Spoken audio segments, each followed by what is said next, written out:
Hey guys, Jonathan here with JamSports and JamSports.org. How's it going? I didn't make, actually I'm not going to talk about that right here. Well, actually, maybe I will really quick. I don't know if I'm going to do picks in a video or picks in a bulletin, so if you want picks, there'll either be a video or there'll be a bulletin. But I'm here right now to talk about the Bud Shootout. And this is going to be, a lot of my videos are going to be better, especially my NASCAR videos, because, for the first time ever, I really, sat down, watched the race, took notes. Of course, Budweiser Shootout was tonight. Let me start by saying this. If what we saw in the Budweiser Shootout tonight was a sign of things to come for the NASCAR season this year, it is going to be fun. First of all, I do want to start off by saying this about how you were eligible. First of all, I do want to apologize for not putting up a preview for the Budweiser Shootout. I didn't get a chance to do that, but like I said, you're going to get my recap. Right now, they changed the rules about qualifications for for getting into the Bud Shootout this year. Again, this year automatic bids went to the top 25 teams from top 25 in the series from last year's points. So Stewart was in automatically because he won the championship. And then 25th was Brian Vickers. Now Vickers did not have a ride. Vickers does not have a cup ride for this year, so he was not in the race. Also, any Daytona race winner who was not otherwise qualified and who competed in at least one race in 2011, which here's a couple of guys that it did allow in. Bill Elliott, who did not race. Jeff Bodine, who did not race. Derek Cope, who did not race. Michael Waltrip, who did race. And I'll talk about that because Michael had a very hot night. Jamie McMurray, who did race, of course. Trevor Bayne did not. Terry Labonte did not. And Ken Schrader did not either. So there you go. There's the eligibility. That did make up 25 drivers in the field, and what just an interesting event it was. Let's just talk about it really quick. The action really got started on lap 10 when there was a bit of a pile up there that involved a lot of cars. Casey Kane, Denny Hamlin, Paul Menard, David Regan, and Michael Waltrip, Juan Montoya, Matt Kenseth, and Jeff Burton. Michael Waltrip did end up on fire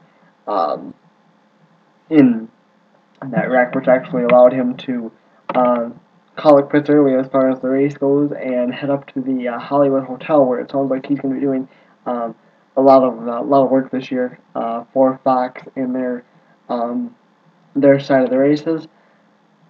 One thing I did notice, and I was not aware of this, and I Googled it right away, is, usually in the Hollywood Hotel it's Chris Myers and Jeff Hammond. Chris Myers was not there. I Googled it to see why he was not there. Chris Myers' son, 19-year-old son, lost his life in a car accident, so Chris Myers will not be in Daytona. So just a side note for anybody who cared about that. I'm sure not many people did. It was interesting. I forgot to take down what laps actually happened.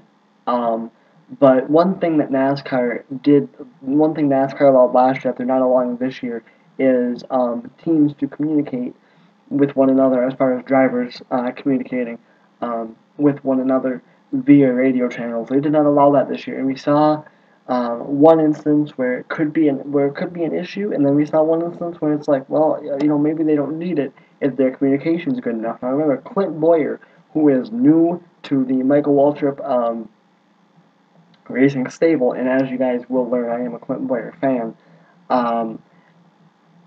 He is new to the Michael Waltrip racing stable. Him and Martin Truex Jr. were drafting, and Boyer decided to switch lanes. Martin Truex Jr. could not react quick enough, and which caused Truex to get in the back of the left rear corner, which I can't stress enough. NASCAR's got to do something about that. That left rear corner just cannot take the bump. Every wreck that we saw basically was started by somebody bumping someone else in the left rear corner, and that's what happened there. Boyer did end up sliding through the grass. He did not hit anything, but he ended up going for a little bit of a wild ride there. And then with 29 to go, right after that, we also saw Jamie McMurray and Juan Montoya, who are part of Earnhardt Ganassi. And of course, they've been teammates for a couple of years, so they're used to it. But they were just, it was very interesting to watch. They were slicing and dicing, and it was almost like, I don't remember who was in front. I think it was McMurray in front of Montoya. And it was almost like Montoya's car was just hooked, and Montoya wasn't in there. It was like McMurray was just had it chained to the back of his car, and he was just able to put it where he wanted it. And the communication worked so great. So that was the one instance, where it showed that you might not need it. So it'll be interesting to see how that goes. And then things got interesting again. With 28 to go, Kyle Busch got a little bit of a bump from the 48 once again, left rear corner, and I cannot tell you how amazing it is. A lot of people don't like, Kyle Busch, and he takes a lot of heat for being a tool, I guess you can say. But he is just such an amazing race car driver. He was your eventual winner of this race. And with the amazing save when he got bumped by the 48, he got dead sideways, saved it, dead sideways, and I don't believe he completely spun it there. But it was an amazing, amazing deal. That was with 28 to go. No, with 21 to go, we saw another wreck. Marcus Ambrose got in the left rear corner of Joey Logano, which caused a big pileup between Martin Truex, Dale Jr., Kevin Harvick, Joey Logano, as we mentioned, and Matt Kenseth. And it actually resulted in Harvick ending up in flames. He was alright. He could not stop the car because he had no brakes. He also thought that the fire would go out, so he did not stop. He did drive it back to the garage, and the fiery blaze there. Also, with 2 to go, coming literally to get the white flag, coming off of 3 and 4. If you remember how this works for NASCAR, for you NASCAR fans who know this, and for you who don't, I'm going to tell you. There's, of course, the green-white checker rule, and that allows NASCAR the opportunity to finish the race under the green flag. Unless the only time, if a wreck happens within 3 to go, they will do a green-white checker. So they'll go back to 3 laps to go. Even if there's 2 laps to go, if there's a caution, they'll go back to 3 to go, have a chance to have a green flag lap, a white flag lap, and of course, getting the checkered flag. If the leader takes the white flag and something happens, the next flag ends it. So, I believe it was Stewart who was leading at the time,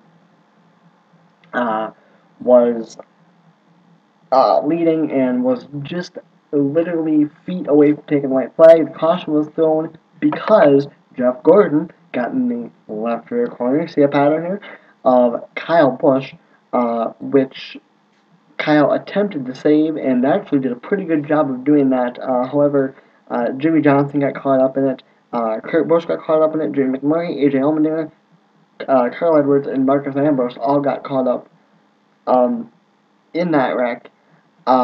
Jeff Gordon, scary moment for him as the car actually got sideways. He slid about 90 feet on his driver's side door before barrel rolling 5 or 6 times. So he was alright. He was able to walk away from that. Only 3 cars of the 25 cars in this race had no crash damage. Tony Stewart, Greg Biffle, Brad Keselowski had no damage. It was an exciting race to the end. Kyle Busch pulled off an amazing move and just barely beat Stewart to the line. Pretty much a photo finish to get the win. Let's take a look at how everybody finished. First of all, it was a hour, 38 minutes, and 46-second race. There were 13 leaders, 24 lead changes among the 13 drivers, 5 cautions, made up 22 of the 82 laps they ran. Technically, it was only supposed to be 75, however, there were extra laps run. With the cautions and the green-white checker, but once we finished running off from 25th back,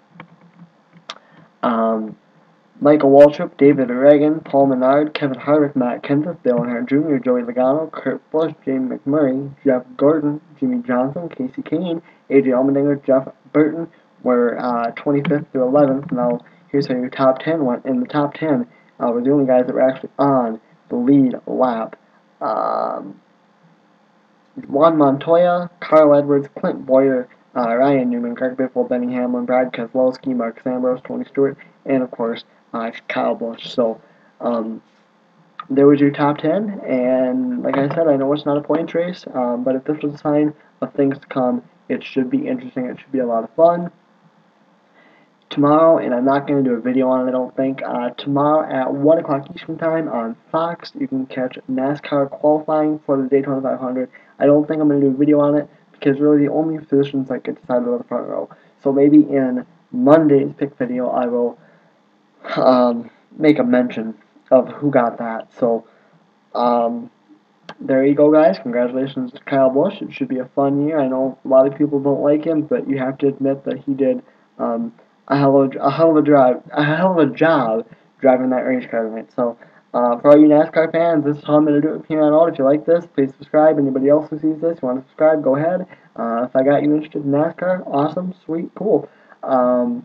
Picks, I might do a video. I don't know. Either that or they'll be in a bulletin. Like I said, check them out. Like I said, didn't make picks on Saturday, so didn't get a chance to do that. So, alright, that is going to do it for me, guys.